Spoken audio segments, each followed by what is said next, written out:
Leader कौन है? Leader leader वो है जो आने वाले समय को पहले देख लेता है। जो भविष्य में होने वाला है, 1 साल बाद जो होगा, 2 साल बाद जो होगा, उसको पहले पता चल जाता है, उसको हम लीडर बोलते हैं।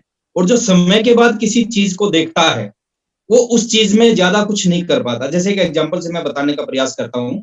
एक समय था जब जिन लोगों ने एसटीडी पीसीओ खोले, आपने देखा होगा एसटीडी पीसीओ के बाहर बहुत सारी लाइन लगती थी, तो उन्होंने खूब पैसा कमाया एसटीडी पीसीओ से। अगर आज की बात करें सर, आज कोई अगर एसटीडी पीसीओ खोल के बैठेगा, वो अपने परिवार को सरवाइव नहीं कर पाएगा, उनकी दाल रोटी का खर्चा नहीं निकाल पाएगा उस एसटीडी पीसीओ से। पेंटर खूब पैसा कमाते थे, आज कोई पेंटिंग की दुकान खोलेगा, पेंटर बनेगा, वो कुछ नहीं कर पाएगा। तो सेम टाइम है सर, ये इंडस्ट्री का गोल्डन पीरियड है, बहुत कुछ होने वाला है। और हम सब लकी हैं कि हमारे पास में पूरे वर्ल्ड के आंकड़े हैं कि इस इंडस्ट्री में सबसे बड़ा वॉल्यूम किसी प्रोडक्ट से आता है, वो न्यूट्रिशन से आता है। और हमारे पास हिंदुस्तान का नहीं, दुनिया का सबसे बेहतरीन न्यूट्रिशन है। देखिए 3 तरह की मार्केट है दुनिया में, आप थोड़ा सा इस चीज को समझने का प्रयास करना। एक है अमेरिका मार्केट, अमेरिकन मार्केट जिसको बोलते हैं, जिसका एक रूल है कि वहां पे हाई क्वालिटी हाई प्राइस पे चीजें चलती हैं। वहां पे प्रोडक्ट की क्वालिटी भी बहुत हाई होती है और उसका प्राइस भी बहुत हाई होता है। एक होता है चाइना मार्केट। चाइना मार्केट की खूबी क्या है कि चाइना में लो प्राइस लो क्वालिटी के ऊपर में काम करता है। लेकिन हिंदुस्तान की मार्केट क्या है, हिंदुस्तान के बारे में थोड़ा सा समझना है। हिंदुस्तानी क्या चाहता है? हिंदुस्तानी चाहता है कि क्वालिटी तो होनी चाहिए हाई और प्राइस होना चाहिए लो ना, जो कभी मैक्सिमम टाइम देखने को नहीं मिलता कि हाई क्वालिटी और लो प्राइस। हिंदुस्तानी कैसे काम करता है? हम सब्जी की रेडी पे जाते हैं सब्जी लेने के लिए, हम सब्जी वाले से पूछते टमाटर क्या रेट है, तो वो बताता है ये 10 रुपए किलो है और ये 15 रुपए किलो है। तो हिंदुस्तानी का हाथ हमेशा 15 वाले के ऊपर जाता है कि ये चाहिए, लेकिन वो क्या बोलता है, इस 15 वाले को 10 में लगा दे। तो ये मानसिकता है हिंदुस्तान के आदमी की। और हम लकी हैं सर, हमारे पास एक ऐसा प्रोडक्ट है जो रेट वाइज बहुत सारे लोग बिलीव नहीं कर पाते कि इस प्राइस पे इस क्वालिटी के न्यूट्रिशन मिल सकते हैं। रेट वाइज बहुत कम है, बिलीव नहीं, विश्वास नहीं करेंगे आप, इन रेटों पे न्यूट्रीचार्ज के प्रोडक्ट मिलते हैं। और क्वालिटी वाइज सर इतना ऊपर है कि उसका मुकाबला किया नहीं जा सकता। तो इसके ऊपर थोड़ा सा फोकस करने की जरूरत है, काम करने की जरूरत है। हमारे पास जो चीज होती है ना, हम उसकी इंपॉर्टेंस कम समझते हैं। न्यूट्रीचार्ज हमारे पास है, बहुत सारे लोग हैं जो अदर कंपनीज में काम करते हैं, उनके पास जो न्यूट्रिशन है उनका रेट बहुत हाई है, और वो अंदर ही अंदर सोचते हैं कि काश न्यूट्रीचार्ज जैसे प्रोडक्ट ये क्वालिटी और इस प्राइस पे हमें प्रोडक्ट मिलते हैं तो हम क्या कर जाते। तो इस चीज की इंपॉर्टेंस हमें समझनी है सर। कुछ चीजों के बारे में आपसे शॉर्ट में बात करूंगा। तो वेलकम है सर आप सभी का। और आज एक सक्सेस का फॉर्मूला है जो मैं आपके साथ में शेयर करूंगा। हमें इस इंडस्ट्री में काम क्यों करना चाहिए और हमें न्यूट्रीचार्ज के ऊपर में फोकस क्यों करना चाहिए, वो दोनों चीजें मैं आपके साथ में शेयर करूंगा। 4 तरह से लोग पैसा कमाते हैं पूरी दुनिया में, यानी 4 क्वाड्रेंट हैं। इसमें इस चीज को आपने पहले कई बार देखा होगा, मैं थोड़ा सा शॉर्ट में आज बताने का प्रयास करता हूं। ये 4 क्वाड्रेंट क्या है ना? आपको आसानी होगी आरसीएम करने में, आपको आसानी होगी न्यूट्रीचार्ज पे काम करने में, आपको आसानी होगी सेल करने पे।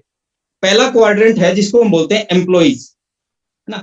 दुनिया में जितने भी लोग पढ़ लिखते हैं, पढ़ाई लिखाई करने के बाद में वो क्या करते हैं, मैक्सिमम लोग नौकरी करते हैं। और जो एम्प्लॉइज होते हैं, ये क्वाड्रेंट है। एम्प्लॉइज क्या करते हैं, थोड़ा सा एम्प्लॉइज के बारे में हम समझते हैं। ये नौकरी क्या होती है?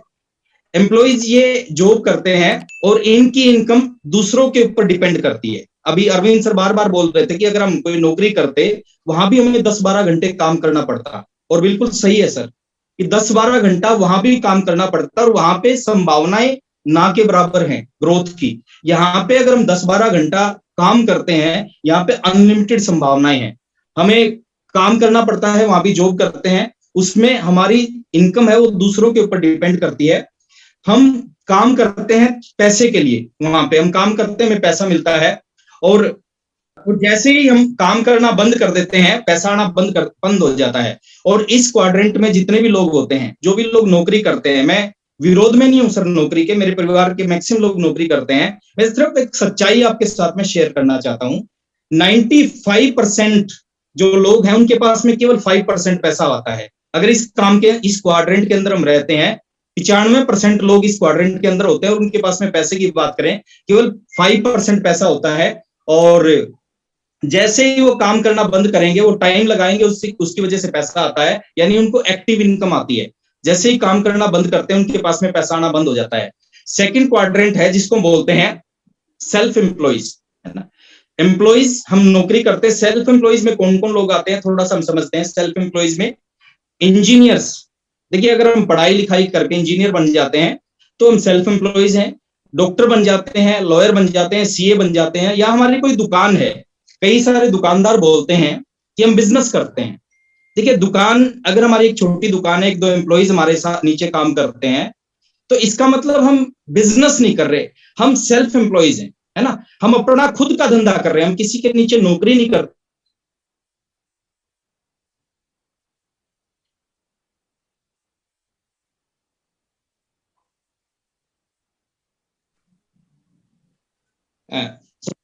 इसमें क्या होता है, हम खुद काम करते हैं, खुद अपने धंधे को चलाते हैं, और इसमें है ना सारा का सारा काम हमारे ऊपर डिपेंड होता है। हम काम करेंगे, हमारा काम चलता है, हम काम करना बंद कर देंगे। काम आप चाहकर भी, अगर आप दुकानदार हैं, आप चाहकर भी 2 महीने के लिए कहीं जा नहीं सकते, क्योंकि आप पूरा का पूरा बिजनेस को अपने एम्प्लॉइज के ऊपर डिपेंड नहीं, छोड़ नहीं सकते, वो नहीं चल पाएगा। और इसमें भी डिपेंड करता है, आपकी जो इनकम है वो दूसरों के ऊपर डिपेंड करती है। जो आपके नीचे काम कर रहे हैं, आप काम कर रहे हैं, उससे आपके पास पैसा आता है। यानी अगर सही ढंग से इसको भी समझा जाए, अगर आप दुकानदार हैं, आप डॉक्टर हैं, आप लॉयर हैं, आप इंजीनियर हैं, तो आप काम कर रहे हैं तो आपको पैसा आ रहा है। एक तरह से इसकी भी इनकम जो आती है उसको हम एक्टिव इनकम बोलते हैं। तीसरा क्वाड्रेंट जो होता है जिसको हम बोलते हैं बिजनेसमैन। अब ये जो बिजनेसमैन होते हैं ये क्या करते हैं, एक सेटअप बनाते हैं, एक सिस्टम तैयार करते हैं। ये फैक्ट्री लगाते हैं, ये बड़ी बड़ी इंडस्ट्रीज लगाते हैं जहां पे हजारों लाखों लोग काम करते हैं। वो लोग काम करते हैं और उनकी वजह से इनके घर में पैसा आता है। अब थोड़ा सा यहाँ पे हम समझते हैं कि बिजनेस किस चीज को बोलते हैं। एक छोटी सी दुकान को बिजनेस नहीं बोलते, एक बड़ी सी इंडस्ट्री, बड़ा सा सेटअप, बड़ी सी फैक्ट्री को हम बिजनेस बोलते हैं, जहां पे लाखों लोग, जैसे मुकेश अंबानी बिजनेस करते हैं। अगर आप रिलायंस डिजिटल पे जाते हो, आप टीवी लेना चाहते हैं, तो मुकेश अंबानी आपको टीवी नहीं दिखाते कि कौन सा टीवी आपको लेना चाहिए, उनके एम्प्लॉइज आपको टीवी दिखाते हैं। तो बिजनेसमैन इसको बोलते हैं। जो ज्यादा पैसा कमाते हैं दुनिया में, वो ये 2 कैटेगरी कमाती है। तो बिजनेसमैन जो ज्यादा पैसा कमाते हैं, अच्छी जिंदगी जीते हैं, उनके ऊपर डिपेंड नहीं करता कि वो काम कितना करते हैं। वो काम कम भी करते हैं तो भी उनका काम चलता है, उनका बिजनेस चलता है। और बिजनेस के अंदर पैसिव इनकम आती है, यानी वो काम ना भी करें तो भी उनके घर में पैसा आता है। और चौथी कैटेगरी होती है जिसको बोलते हैं इन्वेस्टर। सबसे अच्छी जिंदगी, सबसे ज्यादा पैसा अगर दुनिया में कोई कमाते हैं वो इन्वेस्टर कमाते हैं, है ना। सबसे अच्छी जिंदगी ये जीतते हैं, सबसे बड़ा पैसा इनके पास होता है। और थोड़ा सा मैं बताना चाहूंगा सर, जितने भी लोग आज इस सिस्टम को समझ रहे हैं, हो सकता हम जॉब कर रहे हो सकता है हमारा कोई छोटा मोटा बिजनेस हो, सेल्फ एम्प्लॉइज हो, है ना। लेकिन इस बिजनेस को अगर हमने समझ के पार्ट टाइम करना स्टार्ट कर दिया, कुछ ही दिन के अंदर ये बिजनेस हमारे को बिजनेसमैन की और इन्वेस्टर की कैटेगरी में लाके खड़ा कर सकता है। आज वत्स साहब को अगर हम देखें, वत्स साहब इस बिजनेस से पहले वो भी सेल्फ एम्प्लॉयड थे। उनका केबल का एक छोटा सा बिजनेस था, वो खुद काम करते थे, पैसा आता था। लेकिन मात्र कुछ ही सालों के अंदर इस बिजनेस के अंदर काम करके आज वत्स साहब इस बिजनेस की वजह से इन्वेस्टर भी हैं और एक बड़े बिजनेसमैन भी हैं। बड़े बिजनेसमैन क्यों हैं? क्योंकि उनके नीचे लाखों लोग काम करते हैं और लाखों लोगों की वजह से उनका बिजनेस होता है, उनके घर में इनकम आती है। और इन्वेस्टर क्यों है कि जो भी पैसा आरसीएम से आता है, उस पैसे को वो बाहर, वो अदर सोर्स के अंदर उस पैसे को लगाते हैं और उस पैसे से उनके घर में और भी बड़ी इनकम आती है। तो मैं एक ही चीज कहूंगा सर, आप इसको समझे और ये जो सिस्टम है आरसीएम बिजनेस, ये वहां पे आपको पहुंचा सकता है। आज आप कुछ भी हैं, आप एम्प्लॉइज हैं, आज सेल्फ एम्प्लॉइज हैं, आने वाले कुछ ही समय में आपको बिजनेसमैन, आने वाले कुछ ही समय में आपको इन्वेस्टर की कैटेगरी में लाके ये बिजनेस खड़ा कर सकता है।